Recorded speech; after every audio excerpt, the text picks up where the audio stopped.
Aktar minn 2000 persuna kull xahar qed jirrikorru għand is-Soup Kitchen tal-Belt, tant li matul is-sena li għaddiet ma' 27,000 marru għall-ikel għaliex lanqas kellhom għaxja ta' lejla. Sitwazzjoni li titfadawn fuq il-problemi reali ta' dan il-pajjiż. Is-Soup Kitchen tal-Belt kienet fetħet il-bibin tagħha fil-25 ta' Awwissu tal-2021 u sal-lum baqgħet 2,000 ta' Maltin u barranin billi tipprovdi l-ikla ta' kuljum.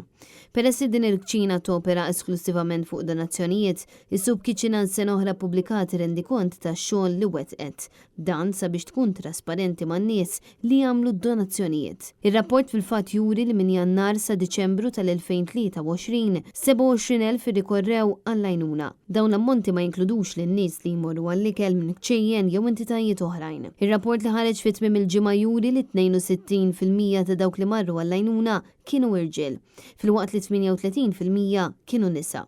Din is-Soup Kitchen tipprovdi ikla sħuna, nutrittiva u bilanċjata 3 darbiet fil-ġimgħa, filwaqt li joffru ikla 5 ijiem fil-ġimgħa mill-11:30 ta' filgħodu sa' 1:30 ta' wara nofsinhar. Is-Soup Kitchen ma tgħinx biss Maltin iżda wkoll barranin. U s-sena li għaddiet 86% kienu Maltin filwaqt li 14% biss kienu ta' nazzjonalità barranija. Matul is-sena li għaddiet dan il-grupp volontarju immexxi minn Patri Marcellino Mikallef ipprepara l fuq minn 98,400 platt għall-ikla ta' nofsinhar u 22,000 mit-tikla ippakjata. Dawn l-ikliet sew aktar minn 600,000 euro.